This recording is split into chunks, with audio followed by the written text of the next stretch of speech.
let's talk about chords today. So just as a quick little review, we are going to be assuming that you know these basic Roman numerals for the chords. So one is the C major chord. If we're doing this in C major, which we are, 1, 2, 3, 4, 5, 6, 7. Each of the chords has a numeral. You see that? And today we're going to be talking about the bold ones. So 1, 4, and 5, and their purpose in life. So, 1 has another name. We call it the tonic chord. It's like home base. We always start and end in tonic. Okay, so tonic. 4 is called the subdominant. Okay, subdominant. And then 5 is called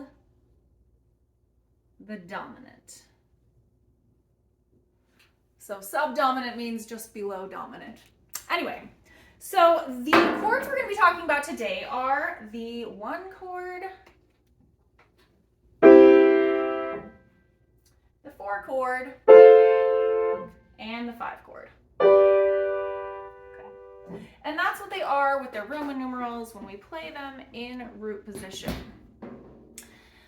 Tonic, dominant, and subdominant have really specific purposes in music. And as we are starting to learn more about music, as you analyze your pieces, you'll always notice at the end of a piece, we have something called a cadence. And that's just where we go from 5 to 1. So we have a dominant tonic cadence at the end of every song that's written in major tonal harmony. So it's a really basic chord progression and really fundamental and important for all of the rest of music theory. So we always have this dominant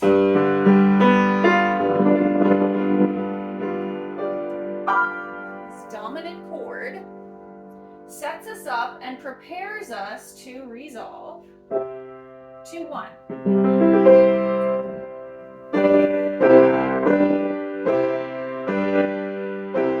So we go 1, 5, 1, 5, 1,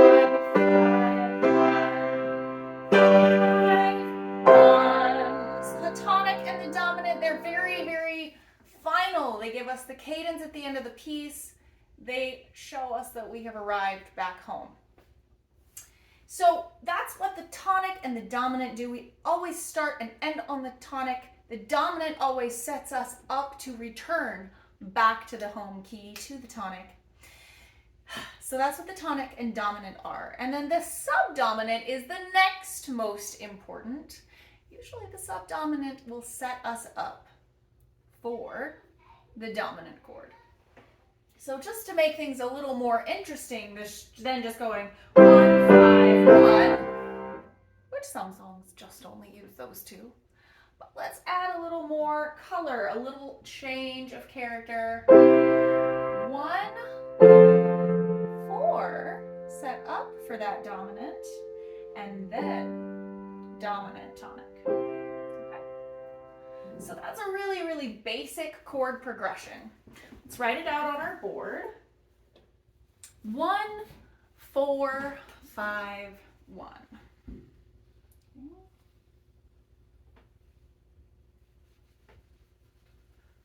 Okay, so we have a marker somewhere. Here it is. All right, the chord progression we're going to look at and learn today. I'm going to show you how to play it in more than one key. 1, 4, 5, 1. This is very foundational. You'll find this in almost every song ever written by any composer through all genres and periods of time, as long as they're using a major tonal harmony. This is very, very basic, okay? 1, 4, 5, 1. That's what we're learning today. So, tonic, subdominant, dominant, and tonic.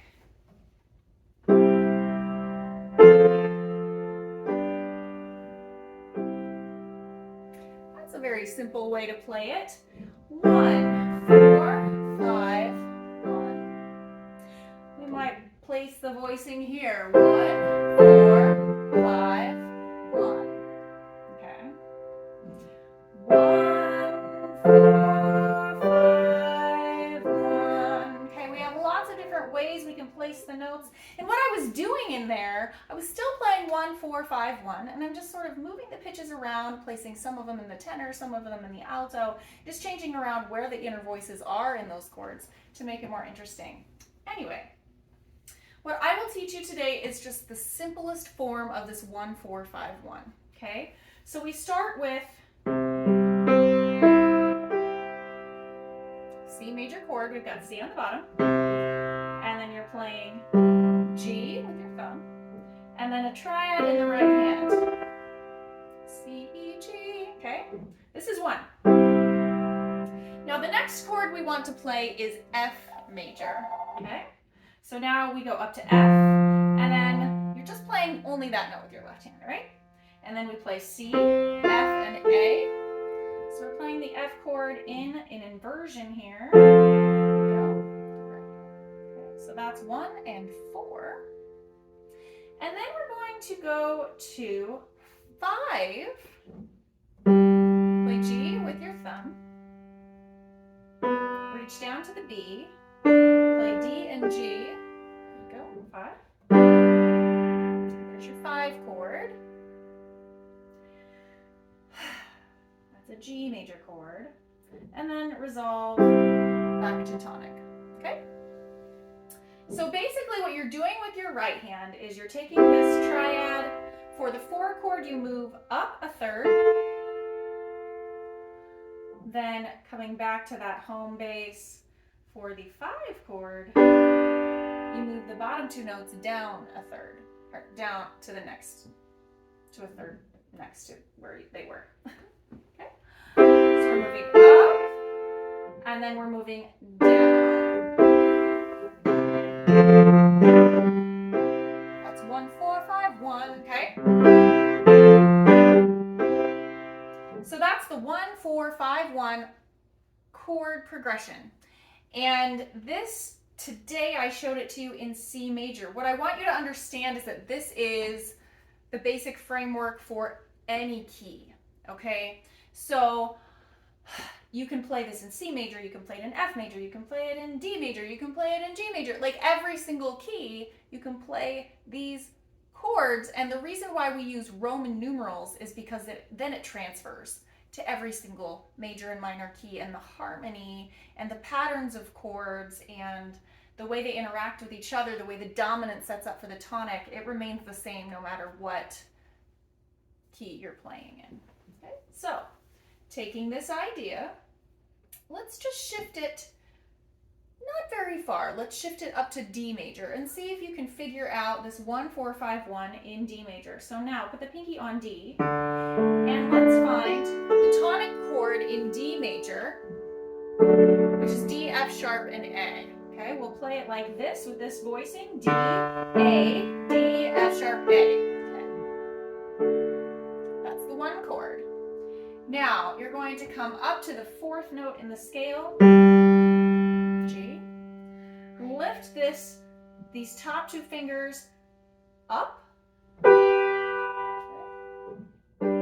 that's the 4. All right, we go from tonic to the subdominant. And then to get to the 5 chord, you're going to bring your left hand up 1 step to the A, which is the 5th note in the scale, the base of the 5 chord. And then you bring your thumb down to C sharp, your 2nd finger to E, and your pinky to A. That's 5. Okay. And then return back to D major, tonic. All right. So 1, 4, 5, 1. Tonic, subdominant, dominant, tonic. That's the basic chord pattern. I would recommend that you get familiar with this starting in every single key. So let's try it somewhere else. Moving up to another place, let's try it in F major. So F major has one black key, it's a B flat. So we're taking our Roman numerals and we're putting them into F major. F is 1. The F major chord is the tonic, okay? This is tonic. The 4 chord is based on B flat. The 5 chord, we know that one, that's C major, okay? So in F, we're going to play F for the 1 chord, the tonic chord. Okay, then we go up to the B flat chord. Left hand goes up to B flat. Right hand plays F, B flat, and D. That's the 4, the subdominant. And then moving to the 5 chord, we're going to play a C major chord. Okay,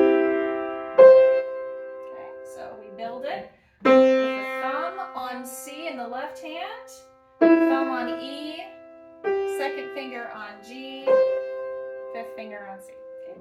That's the 5 chord, and then let's return back to home base, the tonic, F.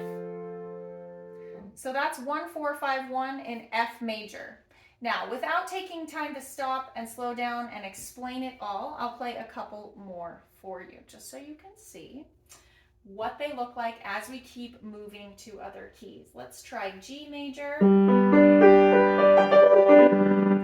So G major has one black key. It's that F sharp, so you're going to be playing that when we get to our 5 chord. So here's 1, 4, 5, 1. Take it up.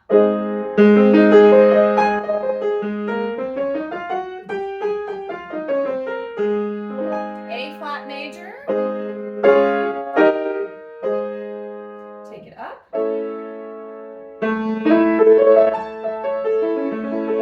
This is A major. Which has 3 sharps. 1, 4, 5, 1. Okay, so that's tonic, subdominant, dominant, tonic. Okay, and we can play